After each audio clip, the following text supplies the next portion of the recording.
Les gars, faut qu'on parle.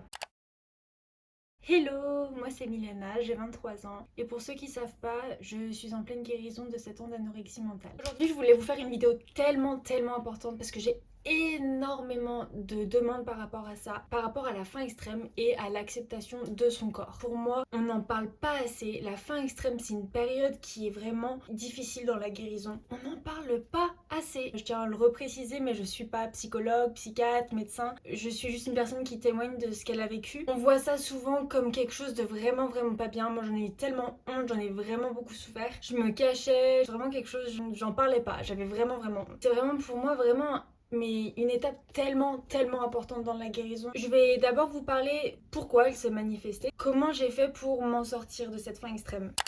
Alors tout d'abord, il faut savoir qu'une réponse de notre corps, il est là, il a peur en fait, notre corps. Et si par exemple tu te bouches le nez, tu restes en apnée et au bout d'un moment tu vas être là en mode j'ai besoin d'oxygène. Le moment où tu vas arrêter de te pincer le nez, tu vas reprendre de l'oxygène et tu vas en reprendre plein et au bout d'un moment ta respiration elle va être de plus en plus normale et ça va reprendre le fil petit à petit. Et en fait la faim extrême pour moi c'est ça. J'ai commencé à redonner à manger à mon corps. Au début il était là en mode j'ai faim. Pour moi c'est pas arrivé directement. Quelques mois après avoir commencé la guérison, mais je mangeais des quantités astronomiques parce que je n'en pouvais plus en fait.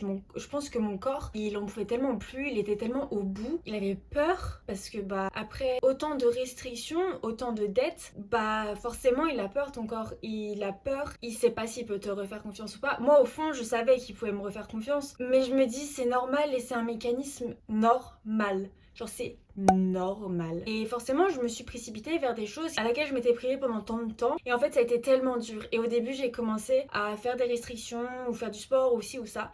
Et en fait, je me suis vite rendu compte que c'était vraiment pas la bonne attitude à avoir. Et en fait, j'ai écouté mon corps. Ça a été extrêmement difficile. Vraiment, ça a été très dur. C'est pour moi l'une des étapes la plus compliquée avec la reprise de poids parce que on déteste notre corps, on veut se faire du mal. Moi-même, des fois, je voulais mourir parce que je me reconnaissais pas. J'en pouvais plus en fait. J'étais épuisée et mentalement ça épuise aussi. Mais je m'en suis sortie parce qu'en fait, tout simplement, j'ai arrêté de me restreindre. Dès que j'avais cette faim extrême, je l'écoutais. J'avais beau manger beaucoup au petit déjeuner, beaucoup à ma collation, je l'écoutais. Parce que si elle était là, c'était pour une seule et bonne raison, c'est parce que mon corps ne me faisait plus confiance et aussi parce que mon corps, il en avait besoin. Je lui ai fait confiance et je me suis plus restreinte par la suite. Et au final, petit à petit, j'en avais encore. Donc j'avais encore des faims extrêmes, mais en fait, je me sentais jamais rassasiée ou fallait justement, à l'inverse, que je me sente rassasiée. Mais vraiment, en fait, cette faim extrême, c'est quelque chose qui nous sauve la vie et elle apporte énormément dans la guérison. Vraiment, elle apporte beaucoup parce que moi j'ai beaucoup appris et au fur et à mesure c'était tellement dur sur le moment. Mais en fait, au fur et à mesure du temps, j'étais en mode mais en fait c'est pas si dramatique. En fait, j'ai pas pris beaucoup de poids par rapport à ça et maintenant en fait mon poids se stabilise mais en fait je ressens la satiété en fait. C'est tout bête. C'est quelque chose que j'avais carrément oublié en fait et je ressens la satiété. C'est trop bien. Genre vraiment, je suis trop contente. Cette faim extrême te protège parce que ton corps, il a peur. Il a tellement subi pendant des semaines, des mois, voire même des années, il a subi. Forcément, c'est normal qu'il demande et qu'il réclame. Quand tu penses, tu lui donnes plus que ce qu'on dit la norme et on trouve pas ça normal alors que quand toi t'étais en restriction et que t'étais dans la phase restriction et que tu mangeais moins que ce dont ton corps avait besoin, là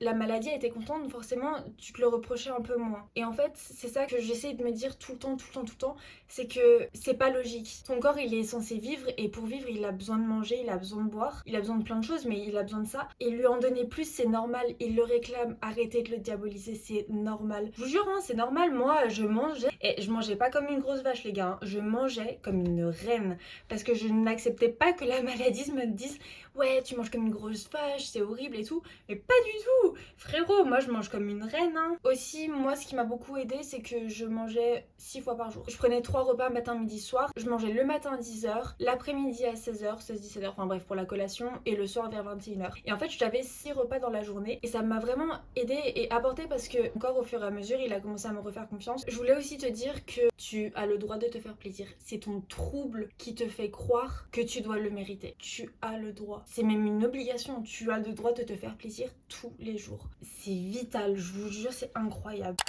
Ensuite, je voulais vous parler, ce qui me semble aussi très important, parce que j'ai eu pas mal de questions, c'est par rapport à l'acceptation de son corps. J'ai encore beaucoup de problèmes par rapport à ça, c'est encore très compliqué pour moi, c'est vraiment pas facile. Je m'en sors petit à petit, j'ai encore beaucoup de complexes, j'ai encore beaucoup la maladie qui est là, encore quelques jours j'avais envie d'abandonner, je l'ai pas fait parce que I'm the best. Vraiment, je voulais vous donner moi mes conseils qui m'ont aidé et qui m'aident encore aujourd'hui par rapport à l'acceptation de son nouveau corps, de cette prise de poids, de son corps qui change, de passer des tailles 12 ans à des tailles normales. En fait, moi, ce qui m'a énormément aidé aujourd'hui, c'est de ne plus avoir de balance. Je ne me pèse plus. Maintenant, je ne sais pas quel poids je fais. Pour moi, me détacher de la balance, ça a été waouh, incroyable. Pas besoin de savoir mon poids tant que je sais que je vais bien dans ma tête, dans ma petite tête. Tant que je sais que ça va bien, le reste ça suffit. Pour moi, se détacher de son corps, c'est tellement important et pas de se dire ouais, j'ai des grosses cuisses, j'ai des gros bras, j'ai ci et ça. J'ai énormément de complexes. Mais par exemple, si tu complexes sur tes jambes, rappelle-toi que tes jambes elles sont là pour te porter tous les jours. C'est un complexe sur tes bras. Tes bras ils servent à faire des câlins, à faire plein de choses. Sans ça, tu ne pourrais pas faire ce que tu pourrais faire aujourd'hui. Donc, moi qui adore aller me balader, surtout qu'en ce moment les beaux jours reviennent, il y a les oiseaux qui chantent, je me balade, je me dis waouh, je déteste mes jambes, je vais les accepter un jour, mais elles me portent. Je suis reconnaissante de ça et en fait, je le fais pour tout. Vraiment important et ça m'aide beaucoup, beaucoup. C'est pas juste un poids, c'est pas juste de la graisse, c'est pas juste ci, pas juste ça.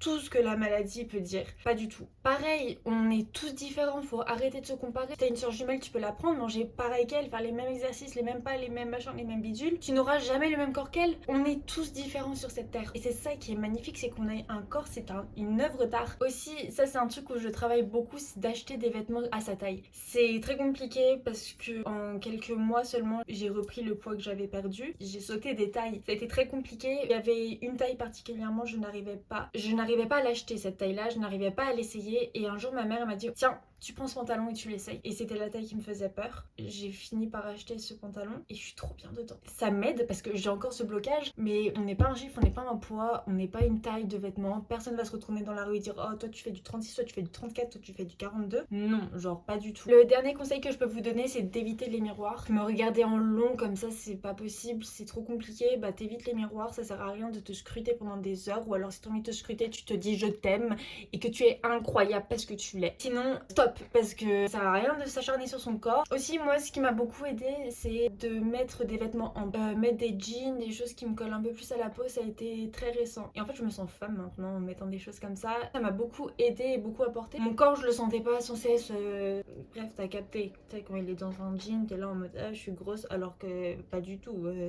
Tu ressembles pas à un filet de viande, bref t'as capté. Bref tu ressembles pas à une paupiette de veau quoi. Je sais pas d'où je sors ces références, n'empêche elles sont vraiment nulles. Mais voilà, fais confiance à ton corps parce que c'est normal, vraiment c'est normal. Si vous avez des questions surtout n'hésitez pas, je vous fais plein de gros bisous. N'oubliez jamais de rayonner et n'oubliez jamais de croire en vous parce que vous êtes incroyable. Je vous fais plein de gros bisous.